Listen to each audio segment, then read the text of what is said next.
Hey everyone, welcome back to When the Cleats Come Off. I'm so excited to have Kevin DeShazo in the room. What's up, man? How goes it? Great to be with you. I'm I'm so excited about this interview, mostly because back when I was a little college athlete that only focused on softball, and then you came to talk to us about branding ourselves, you really blew my mind when it came down to branding myself on social media. But also the fun part was like learning how much you know about leadership. And I'm excited to promote your book towards the end of this interview. But before we dive in too far, I would love for you to share your story. You talk about story a lot, you talk about owning it. So, Yeah. what's your story, maybe through the leadership eyes of your life? Yeah. And I was trying to actually scroll through Twitter to see when I was at Purdue, just to see how long, because I made a few trips. One was in 2016, probably wasn't that one. It was 2016 because I found your tweet about it. So yeah, 2016. So 6.5 years ago, 5.5 years ago. But so my story, I played sports all growing up. I went to Oklahoma State, got a degree in computery stuff, management information systems, but always kind of found myself in leadership roles, whether it was just like in school organizations, in my fraternity at OSU. Like I was the youngest person to ever like hold office. Like freshmen didn't get to hold office. I held office. Um, Worked at summer camps, became, like not director because that was the full-time boss, but like kind of a summer director over staff. They're just always in leadership positions. My first job was in healthcare recruiting. I was the fastest person to ever be promoted. So then I had my own team. And I hear none of that as like I deserved any of these things. Most of the time I was in leadership positions and I probably should not have been. But it kind of threw me into the fire of like, how do you get people moving in the right direction? How do you help people realize their potential? Oh, everyone's different. So what I do with this person isn't going to work with this person. So now I got to figure out this person. And then started Fieldhouse Media, kind of left the corporate world, started Fieldhouse Media. Well, first I started my own healthcare firm, failed miserably, then started Fieldhouse Media. And so, traveled the country talking with people like you, student athletes, coaches, administrators, about social media, about story, about branding. And that really gave me a seat at the table, to hear like the challenges that people were facing, right? ADs and coaches and administrators, like what's working on college campuses, what's not working, the good and the bad. And I just realized there was a massive gap in leader development in that space. It's not unique to college sports. That's just where I was spending my time. And kind of the model for leader development was bring in a speaker, rah for an hour, and then everything goes back to the way it was 2 hours later. And I know that's a weird thing to say as someone who does a lot of public speaking, but that's not leader development, right? That's inspirational, motivational, but it's all 30,000-foot view, and there's typically nothing practical. And so I was like, something has to be done here. Didn't know what to do. Started a daily email just to try to serve leaders in that space. Started to get athletic directors who I didn't know, but who were reading the email. It's like, man, I love this. Will you come do a staff retreat? I'm like, I don't think ethically I can do that. So I didn't have any content. Like I just had ideas that I was sharing. Didn't have a Sure. system. Well, a mentor of mine named Jeremy Kubicek, he had run the John Maxwell brand for a decade. A Mm. bunch of events like Catalyst Leadership Conferences, Chick-fil-A LeaderCast conferences. He was behind all of those, and he had been a mentor of mine for years. Was coming back to Oklahoma City and said, hey, here's what I'm working on. And it's all around leadership and self-awareness and communication and healthy culture. And I said, whatever that is, that's what I need, just as Hmm. man, dad, husband. But like, that's what I want to be doing in the college sports world. So his company is called Giant, and they do stuff with Google, with Microsoft, with the US Air Force, Delta, Chick-fil-A, down to, mom and pop stores. And I've taken all their stuff, Jeremy and I, and we started Culture Wins, doing all of that stuff in the sports world. So with athletic directors and coaches and administrators and student athletes. So cool. I love It that. was fun. The crazy thing is, you did come in and speak to a large group of people with me, and I don't know how my teammates took it, but like I took it as like, whoa, this is something that I'd love to do, which is Yeah. crazy because that's how you Yeah. got into it. And of course we've both like made it into our own niches. Like I'm in the softball world. But I think like our work is so similar Yeah. in regards to taking the leap, not knowing what the heck we're doing half the time, but like figuring out a way to perform. And and do it well. But that's just so fun. I love that unique story. So you talked about storytelling, and I think you're a Yeah. fantastic storyteller. You know who else is a really great storyteller that I hope you're going to geek out when I say his name, like I did when I learned that he loved storytelling, was Kobe Bryant. Yeah. So I think he said like one of his only goals was like to become a great storyteller after he had played professionally for as long as he had. Mm-hmm. Why do you think that that was like a mission of his? I mean, obviously you don't know Kobe. I mean, I don't Sure. know, you could, No, I but don't. Yeah. Yeah. what makes people want to learn more about storytelling? I think it's just how our brains are wired. Like we connect to stories. Like I think those who tend to be the most successful, whether it's in recruiting, whether it's starting a company, whether it's raising money for that company, whether it's selling a product, are the people who tell the best stories. Mm-hmm. And because the best products don't always win, right? The best companies don't always win. The best strategies don't always win. But we are attracted to the best story, right? The Mm-hmm. best politicians don't always win. The ones with the best ideas, they're not always the ones who win. It's the one who can connect their story to our brains and our hearts, and so that the stories move us. And there's there's a whole like function of like how a story is formatted to kind of connect emotion. Movies follow it, books follow it, songs follow it, speeches follow it. And so my guess is, one, Kobe's just a competitor, so he wants to compete in any arena.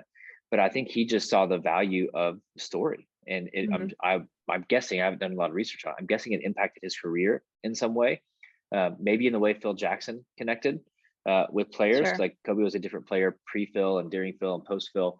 I know Phil is big into story and trying to connect with players on a different way.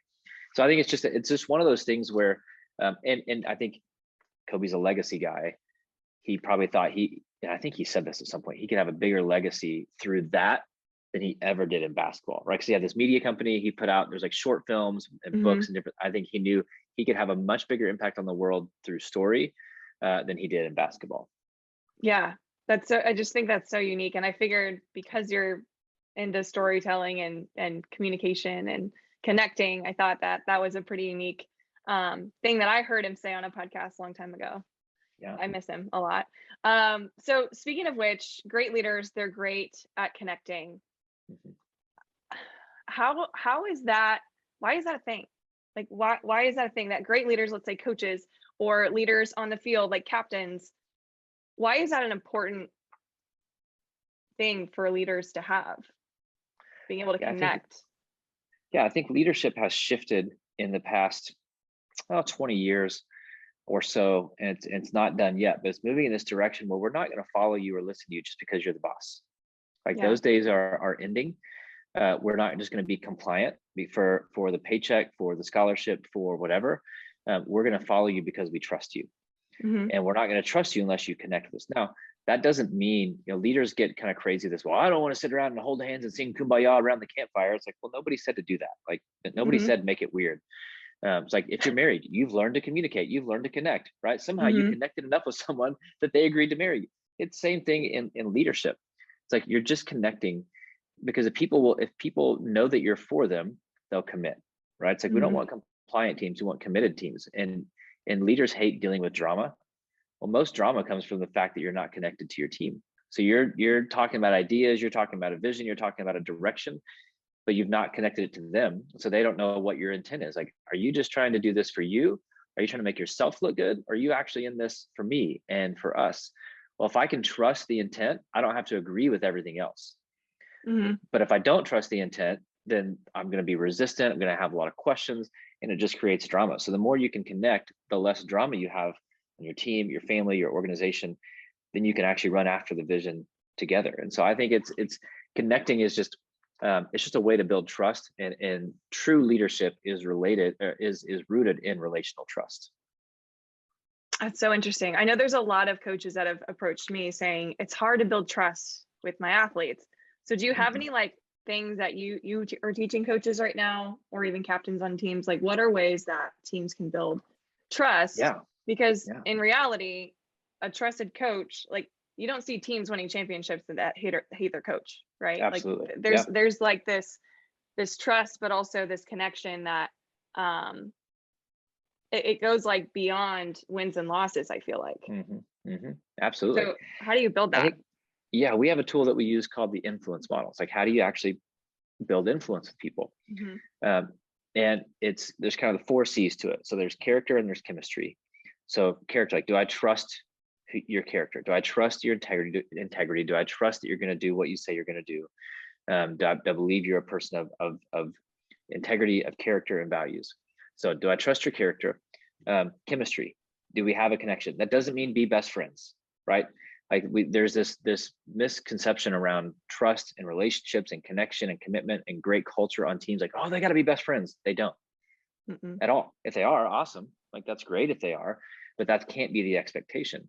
The expectation is that there's chemistry, meaning we can be in the same room together. We can have conversation. We can debate, that there's just a mutual respect. Now, certain, we'll use sport, for example, certain players will have deeper chemistry. They will have deeper connection. That's okay. But just because they're not as connected, as strong of a relationship with this person doesn't mean there's not chemistry there. It's just different personalities, different interests. So you've got character, you've got chemistry, then you've got competency, which is like, are you actually good at what you do? Do I trust that you know what you're doing? Do I trust your logic? Do I trust your decision making? Because if I don't, again, I can like you all day long, but if I don't trust you can do the job, well, I can't follow you, right? You've got to be good at what you do, and then your credibility. Can you take your competency, what you know, what you've done in the world, your experience, your skills, and actually help me with my problem, with my solution, with my situation, and not just spout off a bunch of nonsense, but can you see who I am, where I'm at, say, yep, I've got you. I know what you're facing. Here's how we're going to get you to point B. And then here's how we're going to get you to point C. Here's what the path looks like. If you have those 2 things, then you have trust. Too many leaders focus on the competency and credibility. Well, I've won. I know the game. Right. Well, they don't have to like me. They have to respect me. It's like, well, that's just, you're asking for permission to be a jerk. And I don't respect people that I don't like. I can respect their accomplishments, but I need to respect them as a person. So if you can build those 4 things, and some personalities are easier, are better at building competency and credibility than they are character and chemistry. Some are better at character and chemistry. They need to work on the competency and credibility. And so how we're wired is going to impact those things. But if we can look in the mirror and be like, they don't trust my credibility. They don't know what I know. They don't know that I know what I'm doing. I've got to be better at communicating that credibility and that competency. But it's simple, but it's difficult, right? So for coaches, it's hard to build trust with players. Like, it's really simple. Like, it's not complicated, but it is difficult because it takes time. And too often we don't want to put in the time. It's like, again, we'll go back to the marriage thing. Like, they didn't agree to marry you like within 10 minutes. Well, a player is not going to fully buy in within 10 minutes. Like, it takes time because they've got to see that consistency in who you are and the way that you show up.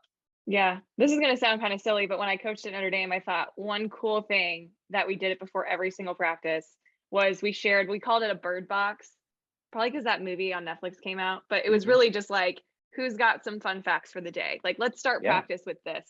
And it's so funny that like everybody would look forward to that. And then everything that happened afterwards, like, we probably don't even remember what happened, but we showed up and we practiced, which is what we do.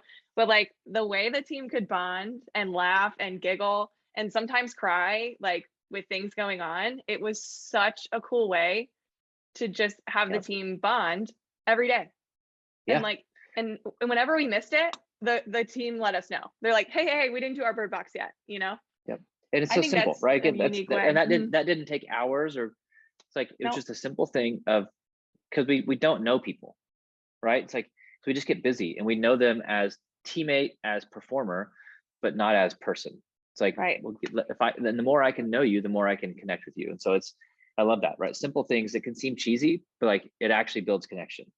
Totally. What are some mistakes that you've seen leaders make, where maybe they're losing connection or trust? Like, just common ones maybe that you see. Yeah, I think stress causes us to pull back too often. Like, under stress, we change how we operate, and we kind of, for a lot of people under stress, like those relational niceties kind of go away, and we just focus on the work, focus on the productivity, focus on the task. And so we tend to isolate people. I think we don't take the time to understand what connection looks like for each person. So this isn't, no leader wakes up in the morning and say, man, how can I be awful today? Like, how can I lose trust? How can I create confusion? How can I isolate myself from the team? Like, no leader wakes up doing that. The problem is that they don't wake up saying, how can I build trust? How can I build connection? How Right. can I be with the team? To be intentional rather than being accidental. And so most leaders, they don't realize. So we use a tool all the time called the support challenge matrix, and people need different levels of support and challenge in order to activate, right? It's like, and some leaders are really good at challenge. Some leaders are really good at support. The best leaders learn to balance both, but it's learning to balance both as it relates to the person you're talking to, the person that you're leading. So for example, you're going to need support and challenge different than I'm going to need support and challenge. So a leader can't treat everyone the same when it comes to support and challenge. Support and challenge is the baseline, but people are plants, right? Like our backyard, we've got, I don't know what we have. I'm going to pretend like I know flowers. I think we have azaleas. I know there are some roses. I think I heard my wife say hydrangeas. I don't know what any of these things are. But they each need different like amounts of water, different amounts of sunlight, different kind of soil. It's like, if we treated the roses like we treated the azaleas, well, they're going to die. And we're going to wonder, why aren't you growing? I'm watering you just like I'm watering them. Well, they need different amount of water. And so for them to understand like what support and challenge looks like for each person that they're leading. And again, I know if you're a coach or even a parent listening to this, you're like, that seems like a lot of work. It is. That's why most people aren't good leaders, because they don't do the work, right? They're not bad leaders. They're just accidental and average leaders.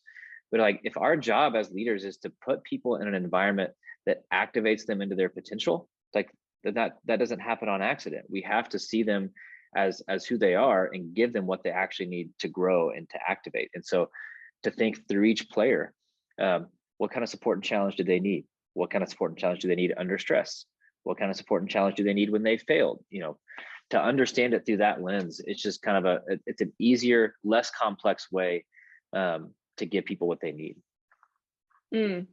That's so well said. And I've even seen captains, or not even captains. I've never actually played on a team with captains, but like the true leaders that stand out to me are doing those things. They're realizing that how I need help after a strikeout is going to be different than her. That's and right. And people knew that when I struck out, don't talk to me like for a minute, like give me a minute. Because if you're trying to give me a high five and I have just struck out, like I'm not going to be happy, and because I need my time, but some people wanted the high five, and I feel like the way I've connected most with my athletes is like, I know when someone wants a high five and when someone just needs a second. And that's leadership, right? You've got to know your people well enough to know what they need in that moment and give it to them. Yeah. And I screw up all the time. Let's be real. Sure. Yeah. And that's the other thing, which is a huge point, is the other piece of leadership is like perfection isn't the point, right? Because we're all humans, we're all going to mess up. But it's like, do the people that you lead, do they consistently see your intent? Do they consistently see that even when you mess up, like, man, she was trying to do the right thing, communicated that wrong, did the wrong thing here, whatever it may be. Because if I can trust the intent of a leader, that's all I need. Like if I don't trust the intent of a leader, then I shouldn't be there. I shouldn't play for that person, shouldn't work for that person. But if I trust their intent, then you can forgive a lot of the errors because they're trying to do the right thing. Yeah. And I think apologizing too is sometimes the hard thing. And it's even like hard for me to even like say right now, because there are times when I probably should have been like, yeah, I shouldn't have done that. Like, I'm really sorry. Let's move on.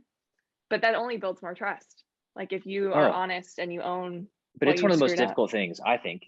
It's because leaders don't do it mostly out of insecurity and the pressure to be perfect, the pressure to not make mistakes. It's like the people you're leading don't expect you to be perfect. Like they've not put that burden on you. It's usually an internal burden. But they know you messed up. If you avoid it and ignore it, you're actually making it worse, because they saw it. They know you screwed up. Just like you would if you had the conversation with a player. If a player screws up, you're going to have a conversation with them. You're not going to let them ignore it or just move past it.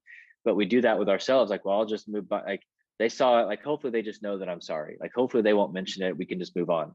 But if you can pause, like, hey, shouldn't have said that, or shouldn't have said that way, or whatever it is. It's not like you need to give a 10-minute tearful apology. It's like, no, just acknowledge it. Hey man, that was my bad. I messed that up. Should have said that differently, or should have done this differently. that's my bad. Your influence will skyrocket.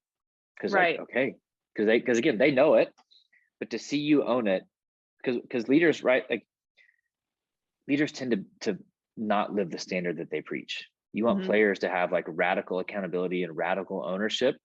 Well, we've got to lead with that first. We can't expect them to take ownership of their issues if we don't take ownership of our issues. Yeah, that's so true. The last thing I want to hit on with leadership is optimism. Yeah. Because this is something where I never realized why I was always the player in the dugout when we were down by 10 runs, like saying, there's a chance. Like, if we just keep getting hits, like we can come back. And like, I would annoy the crap out of a ton of my teammates. And I always thought that was a flaw. And then when I started researching leadership and realizing how optimism is actually like a skill, but also like needed to be a great leader. I know you're big into optimism. Why is it important? Without it, we die. Like optimism is oxygen. Like think about it. Like I need to write that down. That might have been good. I just wrote it down too. It just came out. But truthfully, it's like, if you think about, so legitimately anything in the world was created because somebody believed it was possible.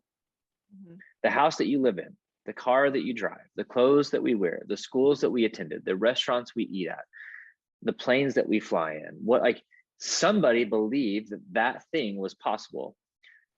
A lot of people actually may have believed it was possible, but they didn't have the optimism. They didn't have the belief that it could actually be done. They're like, man, this could be good. But what about, and it probably won't. Okay, yeah, let's not do it. But somebody was like, yeah, I see all that. I believe enough that it's possible that I'm going to go create it. I'm going to go do it.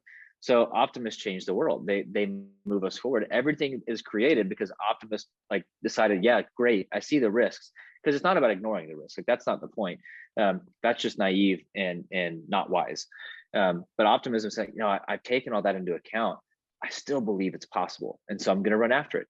For example, we're recording this. I don't know what day it is. April 22nd. So last night, NBA playoffs. Right, the Grizzlies were down to the Timberwolves by 20 points twice in the game, and they came back twice and they won the game. Well, if we don't have optimists on that team, like, and we're down 20, kind of game over. Yeah, let's just finish the game, try not to have any injuries, and we'll move on to the next game. Optimists, like, there's time on that clock. Anything's possible. Who says we can't come back? Who says we can't?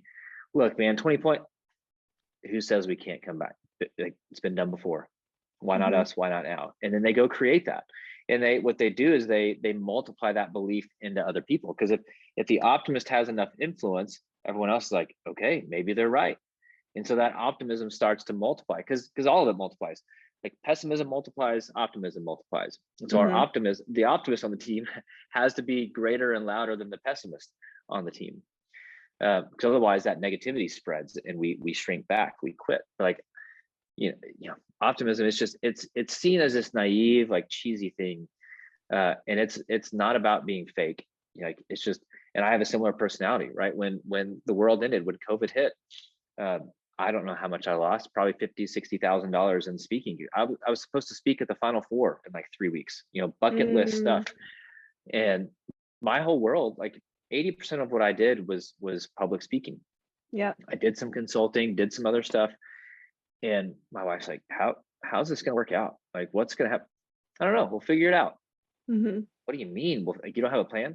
I never have a plan. It's worked out so far in life, but it's like, but I just believed that it would. And it did. I've had the best 2 years I've ever had, like doing a lot more consulting, Zoom calls, whatever. But if you're a pessimist, like, yep, this is not going to work.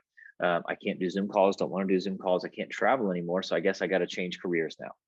And you give up. It's like, so optimism finds a way forward, even when it may not feel like there is a way forward. It reminds me of the phrase "fail forward."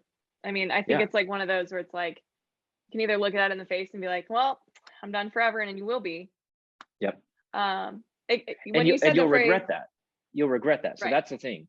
Optimism doesn't guarantee the outcome. So people listening, like, that's not the point. Can't guarantee outcomes. But I can deal with the sting of losing. Sucks, but like, that's life, right? You learn from it. It stings because you care. But if you shrunk back, if you let the pessimism win, then you're going to have the sting of regret. It's like, I can't handle that. I can deal with losing all day long.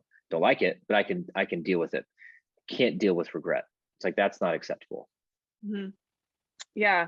When you were talking about how pessimism spreads, it made me think of The Energy Bus by John Gordon. Yeah.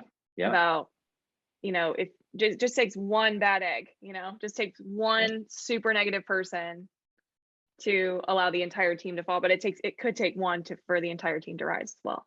That's right. Wow. That's a really good perspective. Okay, let's talk about this book. Sure. I don't like reading. I just want to say this out loud. I don't like reading, but I thoroughly enjoyed reading this book. It's so easy to digest. And for me, I don't want to say what grade level I can read at, but like I couldn't stop reading it. Like I had to like tell myself, okay, time to take a break. Just because it's such a good story. It's called Keep Chopping Wood. And I want you to dive into why is it called Keep Chopping Wood?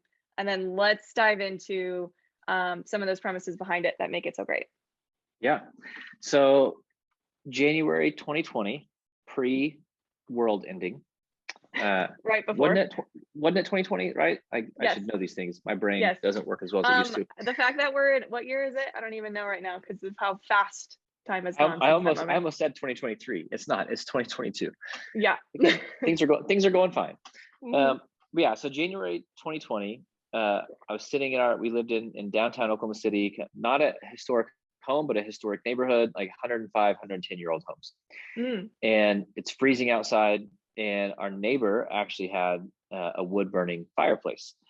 And so I could smell like his fireplace. And I love that smell. Like my grandparents had wood burning fireplaces growing up. So like, it's kind of made me a little nostalgic. Mm-hmm. And I'm a weirdo. And so I'm sitting there, it's like 10 o'clock at night. And I Google, like, how does wood go from forest to fireplace?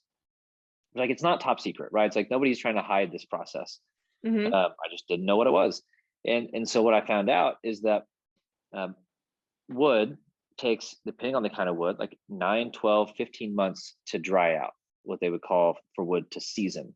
So if you take fresh wood and put it in a fireplace, like it's actually still wet. It may not feel wet, but it's going to be too wet to burn. Anybody who's tried to start a campfire with freshly cut wood, like, it doesn't work out very well. It's just smoke everywhere. Mm-hmm. Mm-hmm. And so same thing in your fireplace, right? It's just going to cause smoke to fill your house. It may actually just catch your fireplace on fire and do like crazy damage to your house. So that wood it's not useful. It's not ready. It has to dry out, again, 12, 15, 18 months in order for it to be ready for the fire, in order for it to be ready to do its job. I was like, well, that's interesting. So then I was like, well, the wood that he's putting in there, like, that's not new. Like he didn't wake up that morning like, oh, it's going to be a cold night. Need to go chop down a tree. He didn't wake up, earlier in the week and look at the forecast. It's going to be a cold weekend. Need to go chop down a tree. Now he was like 80. He probably wasn't chopping down any trees, but the wood that was going into his fireplace was 9, 12, 15 months old. I was like, well, that's interesting. That means somebody was out chopping that wood down a year ago. Mm-hmm. Like they are, in the spring, 9 months ago, when it was 75, 80 degrees, 60 degrees, when they didn't need wood in their fireplace, they were out doing the work. I'm like, well, that sucks. Because then you're out, like, if it was that morning, you're like, yeah, I'm using this tonight. Like, exactly what it's for. There's a short return on that investment of your time and your effort. But if it's 9 months ago, you're like, what is this even for? I've got plenty of time. And you can easily delay and like, I'll do this in December. I'll do this in November. I'll do this when winter hits. But when you needed fuel for that fireplace, wood for that fireplace, you wouldn't have had it. So that was kind of swirling around in my brain. And I thought, that's kind of like culture. That's kind of like leadership. That's kind of like the process of just getting better. And so as I tend to do, I just tweeted that thought out, went to bed, and told my wife, I was like, I think I just found my next book. Now I say this like 4 times a week. Because every idea I have, like whatever I just said, optimism is oxygen. In my mind, I'm like, that could be a good book title. So I say this multiple times a week, and she's like, yeah, sounds great. I'm sure it is. And I woke up the next morning, and that tweet had kind of blown up, which is just a weird thing to say in general. I guess welcome to our world these days. And I was like, okay, that resonated, like that connected with people. I send a daily email to leaders. And so on Monday, I use that story in an email. And I don't usually get responses to those emails, which is not the point. Like the point is just kind of encouragement. I probably got 50 responses from leaders, from parents, whoever's on that email list, like, man, I gave this to my whole team. I printed this off for everyone. I gave this to my son. I was like, okay, that's 2 for 2. Like that connected twice. And so the next day there's a coffee shop in the basement of our office. And so I went, sat down, and got here about 8, and by noon it was done. Wow, really? Yeah. That's how fast you wrote it. Now, for those listening who have not read the book, that sounds impressive. It's like a 9,000 word book. So I didn't write like a 50,000 word book in 4 hours. It's like 8 or 9,000, 10,000 words. So yeah, Yes, I wrote it in a morning. Yes. It's got 54 pages of the There we go. context, I believe. I mean, Yes. it's like a 25, 30-minute read. Yeah. Well, I mean, not for me. But yeah, I mean, I did get it. I got through it very fast. But I think my favorite part was that each section, it ended with an exercise. Yeah. Did you Yeah, come so up with that the was- exercises when you were writing it too, or just like the premise of the story? Yeah, so I wrote the story and then went back and put in the exercises, because that was part of it. Is like, you know, as I mentioned earlier, with leadership in the college sports world or anywhere, it's always the 30,000 foot. Well, keep chopping wood. Okay, well, what does that actually look like? And so to try to put some exercises in to make people think about their identity and their habits, and certain things that would allow these systems and habits and processes to actually take root. Because the idea is good, but to try to give people like, let's bring it down to the ground floor so you can actually take this and do something with it, and to make it where it can be used by teams. Like, all right, well, let's make these are team exercises that we can do together. So it's been fun to see teams, whether it's softball teams or healthcare teams or oil and gas teams or global missile defense system teams, like using exercises in the book. Yeah, it's so good. And as someone who is obsessed with goals and reaching for something that you want, like I've shared this story many times on the podcast, but like my goal was, no matter what, I want to go play softball at Notre Dame, which we both know didn't happen. But in pursuit of that, my quote unquote chopping wood was showing up every day to hit with my dad, because I knew that was what some of these girls that I looked up to probably did to get there. And it was funny because when I read this, I'm like literally putting it back into my own story of, you know, that story of playing in college. And I'm like, that's literally the process. It was just keep chipping away. You have really hard days. You have days where you want to quit softball. Okay, we'll just show up the next day and see if it's different, because it always is. And it's just keep going. It's basically like the premise of it. Well, like, and I had this thought yesterday. I think I probably tweeted this out, but it's like that goal is an easy thing to get excited about, right? Easy to commit to a goal. I want to play at Notre Dame. I want to lose weight. I want to get a promotion, whatever it is. I want to write a book. I want to be financially secure, whatever. Like, it's easy to commit to goals. Like, the greats are committed to the process, because that's when it's hard. Goals are easy to commit to, but to show up every day, it's like you have to count that cost, and that goal will cost you something. And most people don't want to pay the cost required to achieve that goal. And so it's like, no, I'm going to commit to the process. Like, to your point, when you have bad days, when you don't feel like it, when you're tired, when whatever, it's like, when the emotion of the goal has worn off, when the emotion of that like motivation has worn off, like the discipline of commitment to the process has to take over. Yeah. And that's where most people quit. Yeah. And right now we're living in a society where like we want the quick Absolutely hit, you know, we want the quick result. And that just doesn't exist with anything worth going for, in my opinion. Ever. But we've created this expectation, to your point, like that we deserve everything and we deserve it quickly. Like, we don't deserve anything. Like, zero. Like, other than respect as a human, I don't deserve anything. Like, I don't deserve the work that I get to do. I don't deserve the rooms that I'm fortunate to be in. I don't deserve for a single person to buy that book, whether I wrote it or not, like put in the work. Like, I don't deserve any of it. I set, so current role, other than continuing to travel and speak and work with organizations, we're working with OU football, is like sports performance. So with Coach Venables, with their coaches, with their players, when I say sports performance, like not football, like we're not coaching them in football. It's mental, it's leadership, it's self-awareness, it's identity, it's battling through fears, it's all these things. Well, I sat and watched Brent Venables at their all staff meeting. Someone was like, hey, how do you deal with like hard days? You know, it's like, it's a grind. And, you know, you can be excited when you get here, but like, they're going to be hard days. He goes, I don't deserve to be sitting in this chair. I don't deserve this job. I deserve none of it. So I wake up every day just grateful that I get to come do this. And it was such a cool message. Like, here's a guy who has, I mean, in a worldly sense, everything, right? Got a great job, making a boatload of money. But he's like, I don't deserve it. But that's not the culture today. The culture is, no, I deserve everything, and I deserve more, and I deserve, and I deserve. And it's like, no, and we don't get it quick. You know, when we lived downtown, when I wrote the book, so most of my world was within a 2-mile drive. Like, our kids' school was a mile away, our office was a mile and a half away. But in that, like, mile and a half, 2 miles, I could drive through and get medicine. I could drive through and get food. I could drive through, like, dry cleaning. I could drive through, get money. I bought a car, like, sitting on my couch from my phone. They delivered it to my house. It's like, we live in a world of convenience, but it's like, greatness is inconvenient, and it takes time, and it's not gonna, like, it's always takes longer than you expect it to. And so to readjust our expectations of, like, you know, we talk about Kobe, we talk about anyone great in any field, they didn't get there quickly, they didn't get there on accident. Yeah. So I had to write down that greatness is inconvenient, because that's epic. Another book title. I know, right? Like, let's just write a book after this. So on page 15, it actually runs on to 16. I read this quote and I really liked it. And it was a phrase that Coach Thompson used, which very inspiring human when you read the book. He said, "Show me your habits and I'll show you your future." Yep. Habits are everything. I just read a book called Atomic Habits by James Clear. Yeah. And fantastic book. How do we get habits to stick, though? Like this, like, how do we get there? Like, this is the part where I'm selfishly asking this question, because now that I'm not playing college softball anymore and I'm trying to run this business, and, like, I'm thinking of it from this perspective, but I feel like it's universal. How do we get those habits to stick? Yeah, a couple of things. I think the habits have to be attached to a why.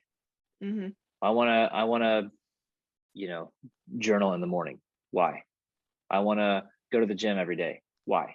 I want to eat better. Why? Like, and not just, I want to get healthy. Why do you want to get healthy? I want to get healthy so I can, like, be an active and present dad for my boys. Okay. It's like, I want to be an active, present dad for my boys. Well, that requires something. That requires that I change my habits.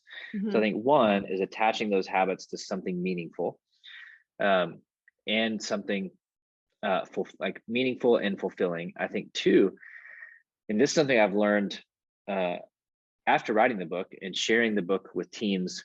I created kind of what we're calling the path of intention, because if you want to be moving in the right direction, right, you like towards a direction of health or financial security or a strong mindset or developing a skill, whatever it may be, right? What do you want? I want this thing, which means I want to be moving in the direction towards that thing. Well, to move in that direction means I need habits that move me in that direction, right? Habits determine your future. So habits determine direction. Well, your habits won't stick until your culture changes. Meaning, if, you know, coaches like, oh, our players have bad habits. Well, because your culture encourages unhealthy habits. When the habits that your team needs become the standard instead of the exception, they will stick. So, like, if I'm trying to get healthy, but the culture of my family is that, like, all the snacks in our house are unhealthy. We don't cook home cooked meals. We eat out all the time. Love staying up late. Like, sleep is not a value in our home. Like, I'm never going to get healthy, right? Sure. I'll eat a healthy meal every now and then. I'll go exercise every now and then, but every now and then isn't a habit, right? It's just an every now and then thing. And then I'm going to give up because nothing's really changing. But if I change the culture of our family, like, hey, you know what? Like, we're going to be a healthy family. Let's get rid of these snacks and let's get healthier snacks in the house. So when I want a snack, I get, it's a healthier habit, right? It's a better option. You know what? Like, we need to just eat at home more often. One, it'll be better for our family from a health perspective, but also from a relational standpoint, we'll get to spend time together. So let's adjust that. So when we eat at home, we're going to eat healthier. Two, you know what? Let's make 10 o'clock just like family bedtime. Like, everyone's in bed by 10. You know, love Netflix, love staying up late, whatever, but rest matters. For health, rest matters for everything. So we're gonna make rest a priority in this family. Well, when that becomes the culture, all of a sudden now I have margin to eat better. I have margin to exercise more. I have margin to make decisions that are in line with the habits that I actually need. And so doing those things, if the habits I need are eating well and resting and exercising, then I need to create a culture where those are the standard. Okay, we're going to go on family walks, twice a week, whatever it is. But the habits have to be the standard, not the exception. If they're the exception, they'll never stick. Yeah. Now, do you recommend, let's not try to like figure out 10 habits at once, but like find like the most important one and kind of go from there? Yeah, simplify it, right? Don't make it overwhelming, because 10 good habits is going to still be too much. So find one or two, and find one or two that you can get some quick wins on, right? Because I think part of what you need when you're trying to create change is you need confidence and you need momentum. Yeah. Right. Because like every day you wake up and the enemy's like, you can't do this. You're not good enough for this. You can't. Well, if you did it the day before, you can wake up like, no, I did it yesterday. I know I can. I'm confident because I've proven it. I did it yesterday. I went to the gym yesterday. I know I can go today because I did it yesterday. So then you go today. Well, now you've got momentum. And so the next day, you're like, oh, you can't do this. You should quit. It's too hard. Like, no, I've done it the past 2 days and I'm going to keep that momentum going. And so I think picking one or two things that are simple that you can get wins with. I worked with a team that their coach wanted them to have like rest be one of their habits. Well, they practiced at 4:00 in the afternoon, because we know like rest is a competitive advantage for athletes, for everyone, right? You better recovery, better performance, but it's also true for just humans. Like rest is a weapon. Like we have to make rest a priority. And she's like, man, rest is never going to be a habit of ours if we don't change when we practice. So she moved practice like 7 a.m. Well, players couldn't hide a lack of rest at that point. You can hide it at 4:00 in the afternoon. You can't hide it at 7 in the morning. And so it forced them to change their habits to start going to bed earlier. And so like we can't say we want new habits if we're not willing to change things in our life to facilitate those habits. That's so true. Your story, it made me think of one of the reasons why Purdue softball was a great base running team back when I played, was because the beginning of every practice, kind of similar to the story about, let's have our bird box talk. We always did base running for 10 or 15 minutes. Like it was like, no question. We were working on base running. We worked on decision making. We worked on our speed. And it was like, obviously we're going to be great at this because it's every day. We're a great base running team. We've built an identity around that because we've shown up and done this every day. I feel like if you get up every day and like work out, you can identify as, I'm a person who wakes up early and works out. Like that's just what I do. And the identity piece is huge, right? Because like our habits are a reflection of what we believe about ourselves. I saw a guy one time say like he worked at some company, but he had a blog and he wanted to be a writer. And someone asked him what he did. He's like, I work for this company, but I write a little bit on the side. They're like, oh, you're a writer. It's like, no, I blog every now and then. Like, well, that's writing. He's like, oh, I am a writer. So like he would so once he started to call himself a writer, then he almost gave himself permission to like actually write, not just kind of dabble, but that. And so now he's written like New York Times bestsellers, all sorts of stuff. But it's like our habits, our behaviors, our actions flow from who we actually think that we are. So to your point, I love that story. Our identity as a team is we're aggressive in base running. Well, that's going to shape how you practice, right?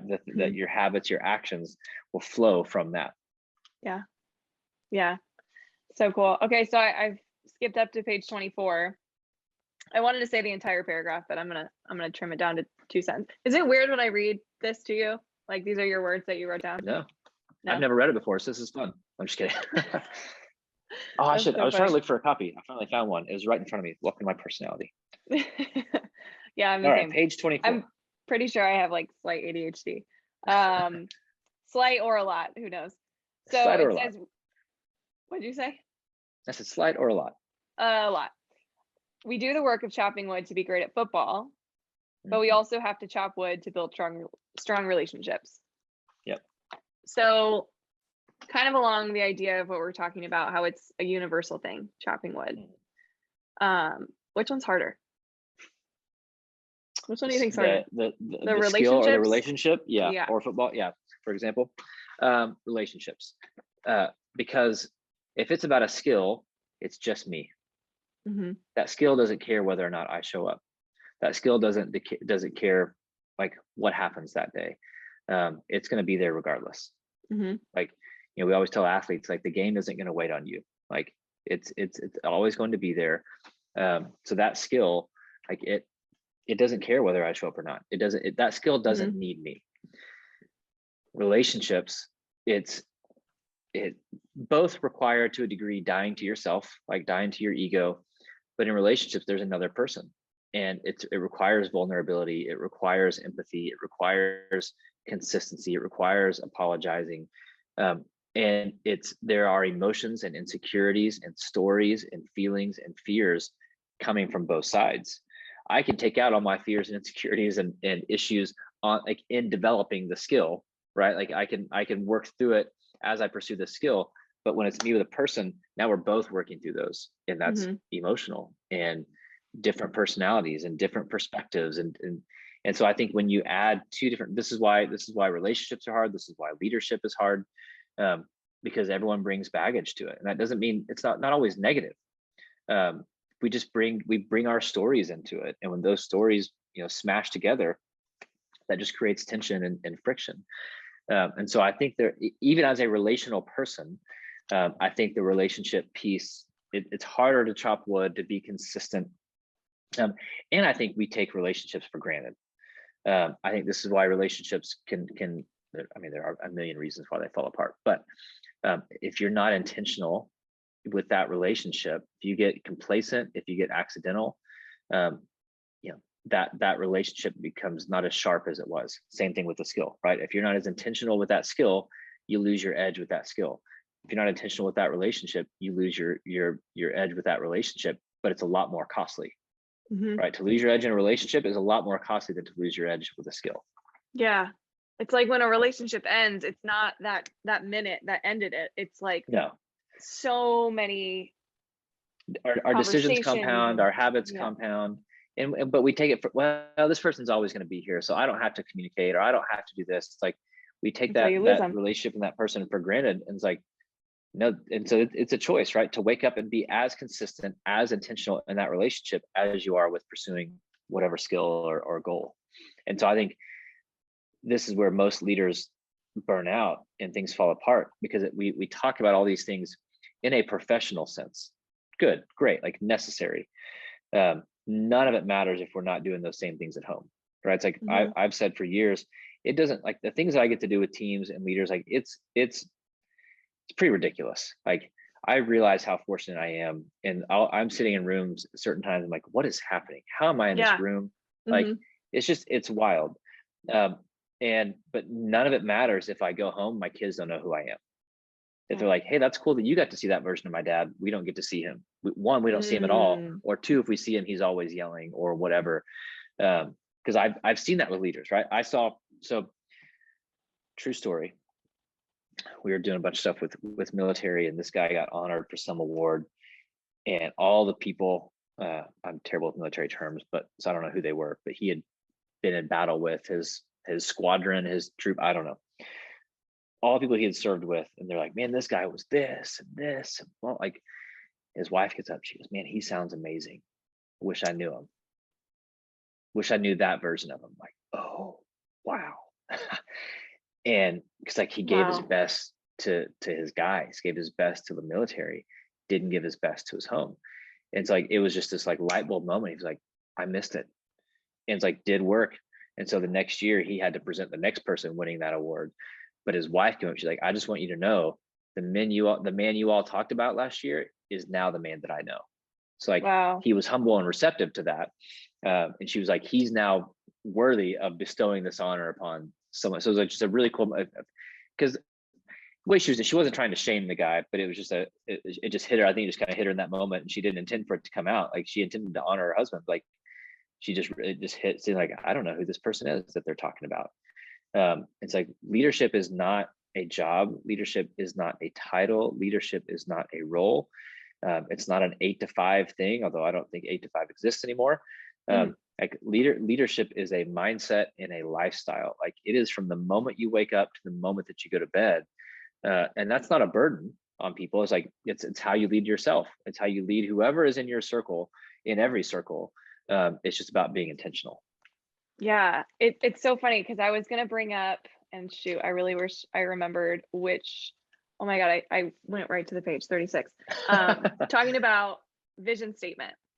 Yep. And it's so funny because I've called these just power statements, like statements that you want to be. You don't always feel this way, but you're striving to be this. And mine has always been, and I teach this to my young athletes, but like mine has always been, I am a strong leader. And to be completely honest, lately, I don't feel like I've been that, like, and I'm just Yeah. like self-diagnosing myself.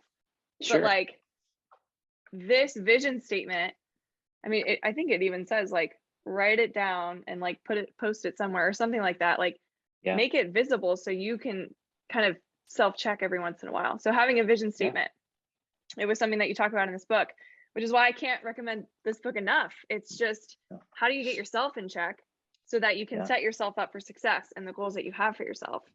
But well, yeah, vision, some it's people like call it my business partner says vision is water, right? It's like without water we die, without vision we die. It's like we've got to wake up, and vision doesn't have to be this crazy, I'm going to change the world thing. Like yours is very simple. Like, I'm a great leader.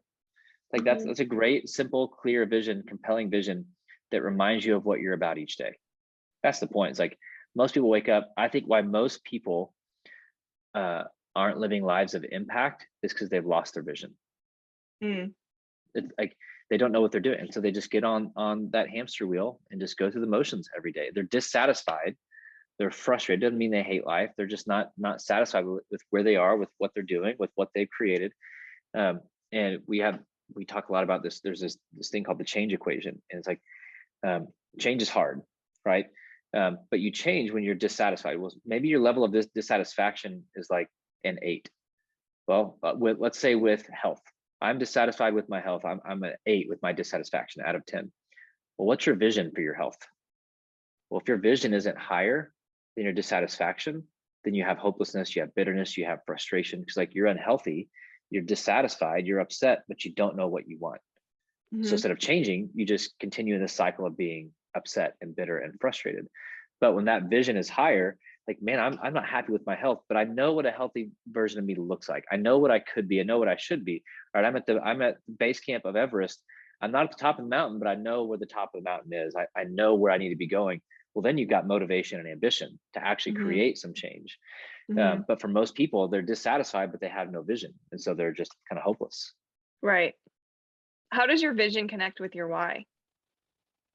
It can be the same. And I think people can have different visions in different seasons. Sure. I think you can have multiple visions, right? You can have a personal vision, you can have professional vision. I think you can have visions for different areas of your life. But I think they're connected. Because like part of it too, I have an identity statement that's on my phone. It's like 4 or 5 sentences, but like it's part of my morning routine of like, hey, this is who you are, this is what you're about. Like, things are going to get crazy today. You're going to have a lot of distractions, a lot of pressures. You're going to lose sight of who you think you're supposed to be. This is who you're actually supposed to be. And so I think part of that's just kind of recentering yourself on your why, recentering yourself on your vision. Because it's there's a lot of distractions trying to take us off that path. Yeah. And I see it every day with athletes. It's like, what do you do when it gets hard? Well, you can't forget that part. You can't forget your identity. You can't forget where you're headed. Because if you do that, you're lost, right? You're done. And no, it's going to get hard. It's like, that's part of it. We always get surprised by adversity. It's like, it's part of the problem. Like it's, very few things in life are guaranteed, but adversity is one of them. Like, whatever it is, death, life, and taxes, and adversity. Like life's just, it is what it is. And just because it's difficult doesn't mean it has to be bad, right? We label it like this, I had a bad day. No, you didn't. You had a difficult day. That's different. Yeah. It's like adversity is part of it. I didn't see this coming. You thought this was going to be an easy path. You're just going to show up and get this scholarship and be a starter here and get no, it's never worked that way for anyone. Right. But we always act surprised by adversity. Like, no, expect it. And that doesn't mean, to go back to the optimism conversation, that doesn't mean be a pessimist, right? It's not expecting the worst. It's just saying, I'm sure there are going to be bumps in the road. I don't know what they are. I can't predict all of them, but I'm sure something is going to show up along the way. So I've got to be ready for it. Yeah, it's interesting because when you were saying that, like, maybe you had a difficult day, but like, in all reality, I'm sure something went well that day that you're just not realizing happened. Absolutely. I think about games all the time. This chick has like a ESPN diving play at second base and then says Ashley had the worst game ever because she's just talking about her hitting. Right, because she struck out one time. Yeah. The amount of people that live and die on strikeouts. Like with even people I work with every week, it's like, hey, I struck out twice this weekend. I'm like, you think that's the first thing that I want to hear from your mouth? Like, what did you do great? Like, what went well? Yeah. Doesn't have to be just hitting. And I know I'm your hitting coach, but it's like, what? That's kind of human nature, though, right? To be negative. Well, we're wired to look for the negative. Yeah. Like that's just our natural bent, is to look for the negative and to look where we failed, look where others failed, right? To expect the worst. And it's like, it's funny with my oldest. So baseball is one of his sports. And like with our kids, we don't expect them to be great. We want them, especially, they're 6, 10, and 13. So it's like, work hard, be a good teammate. That's it. Like, listen to your coach, encourage your teammates, and do what's asked, like put in the work. Like I told him, you strike out, I really don't care. If you get a hit, awesome. I don't want you to strike out looking. I want you to go up there, go down swinging. Like, don't stand there and watch 3 strikes go by. Like, get your head in the game and like make an effort. But as long as you're making an effort, I don't care the result. You're 13. We can work on results if we have a long time to work on it. But are you doing the right things? And were you a good teammate? Did you play hard? Did you have fun? Okay. The rest of it we can always work on. You can always get better at hitting, always get better at fielding, always get better at pitching.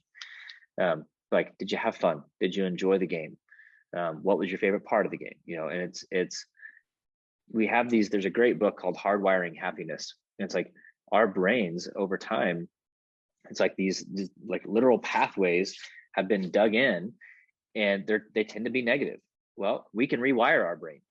Like the more that you choose to see the good, like you rewire those pathways to like actually look for the good, to see the good. Like you can rewire your brain to be happy, to be positive. It takes time, right? People are like, oh, I can think of a positive thought and I'll be happy. No, it's not. Again, it's process, takes a lot of time, a lot of hard work, but you can rewire how you view things. And then what happens, right? Then everything changes if you have a different perspective. Yeah, this is why I partnered with a journaling company.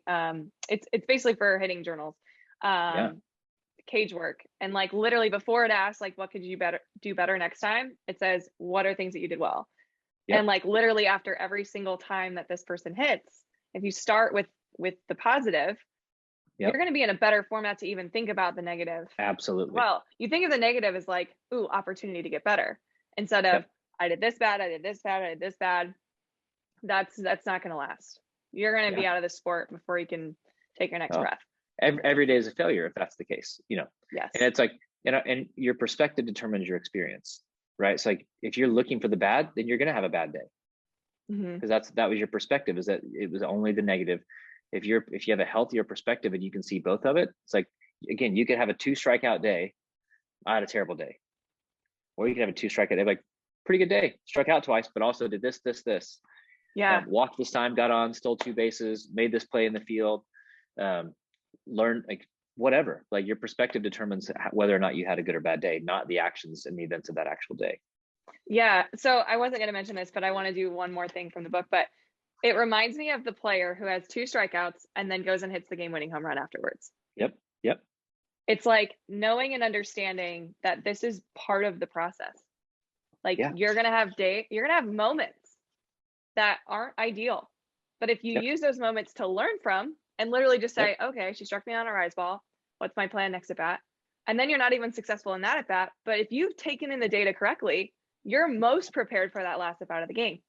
Probably the most important at bat of the game. But that just comes from the book of Keep Chopping Wood on 34. Well, this is just a moment in your story, not the end of your story. That's it. And it's so this is, I think, the most success. So there's a gap, right, between when you fail and when you're back in the game, like mentally back in the game. Most people, that gap is a long time, right? You strike out and you're in the game, but you're not really in the game. Right. You're mentally out of it for a couple innings. Or if, in the book Football Player, if you've missed a tackle or you throw an interception, and then you're out of the game mentally for the next 2 or 3 series. Well, you've made one mistake. Now you've made 3 series worth of like lack of effort. Right. Lack of passion, lack of intentionality, well, that's hurting your team more than that one mistake. You not bringing your best in every play is hurting your team more than that one error on that play. And again, it's like we tell our kids, you're going to screw up all the time. Make sure you're screwing up because you're hustling. If you make a mistake because you're being lazy, like, not acceptable. Make a mistake because you're hustling all day long. We can great. We can deal with that. But the best players, the best leaders, best performers, whatever field, whether it's softball, business, healthcare, they've learned to shorten that gap from failure to being back in the game. Right? Like working with 2 of the top 10 tennis teams in the country. It's like, okay, you hit a bad shot, or they got one by you. Okay, are you going to be out of it for the next 5 points, or can you reset quickly? Like, hey, she got me on that one. That's okay. That play's over, right? So cliche, like, forget the last play, play the next play. But that's it. Because like you can't play 5 shots at once. No. Right? You've got to play the ball in front of you. And so it's like to learn to shorten that mental reset time of like, it's okay. Adversity happened. I fell down, but now I'm back in it. Those who are the most successful have shortened that time. Yes, absolutely. And this is where I'm envious of sports like basketball and volleyball, where it's like you don't have time to think. It just keeps going, right? Yeah. In softball, you have like a full inning before you're maybe 2 innings before you're back in the box. This is why I think pitchers have an advantage too. I've never said this before, but because if they're hitting and pitching, it's like your pitching performance, that's one thing, but you can always come back with your hitting performance and like move on faster, I feel like. But one thing you were saying, it reminded me of a coach, and I wish I could credit the coach that said it to me. I don't remember which one it was, but they always said err on the side of aggressiveness. Yeah. Always. All day.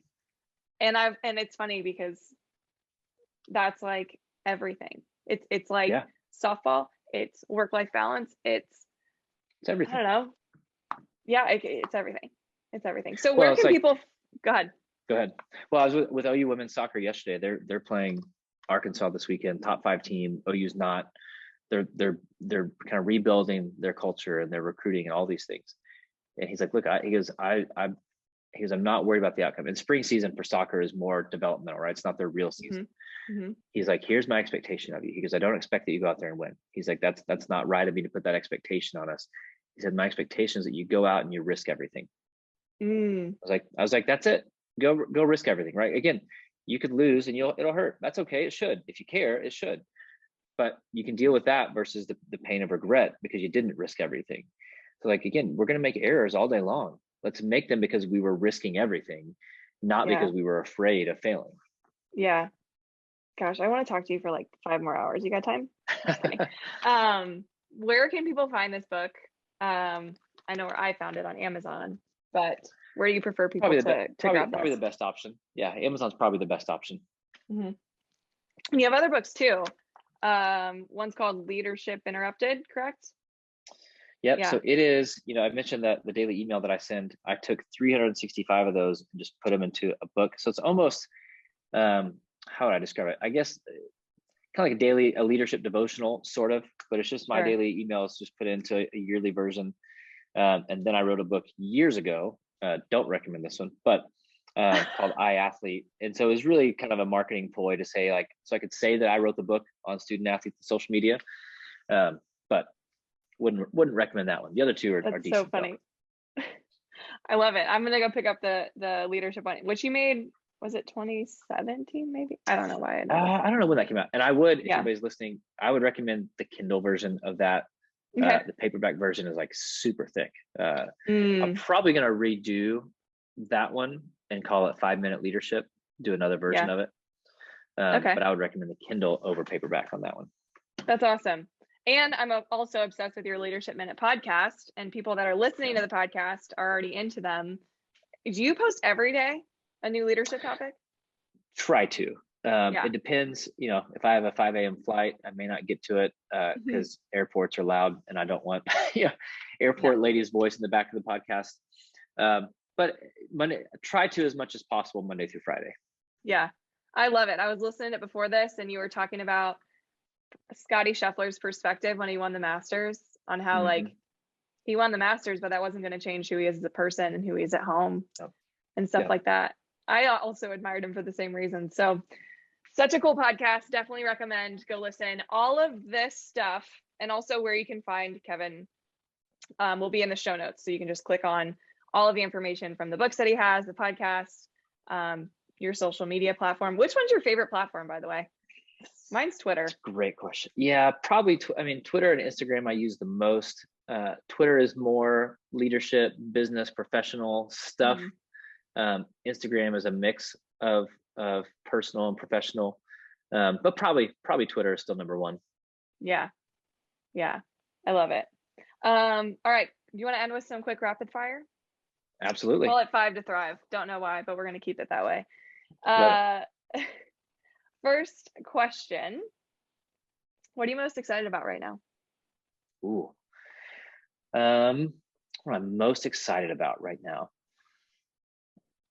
the work that we're doing with OU, with football specifically, because it will, the opportunities that will create, not necessarily for us, but for student athletes, coaches, administrators everywhere, because the plan is to take it and make it into something scalable for any program, high school, college, whatever, to use in player development, coach development, leader development. So I think that I'm excited. It's a huge challenge, but I'm excited about what that could be. I'm excited to watch that. Even as an Oklahoma State grad, super awkward. Yeah, that's got to be hard. That's so cool. I love it. I'll keep following. Next question. Finish the sentence. Leadership is influence. I thought you were going to say hard, but I like that answer too. It is that. Try to be the optimist. I know. Good job. What leaders are you following currently? Who am I following currently? I really like, there's a guy named Cody Royal. I'm going to look at his title. He doesn't have a job right now. Well, he does. He's a consultant, but he was like the Australian Football League coach for Canada.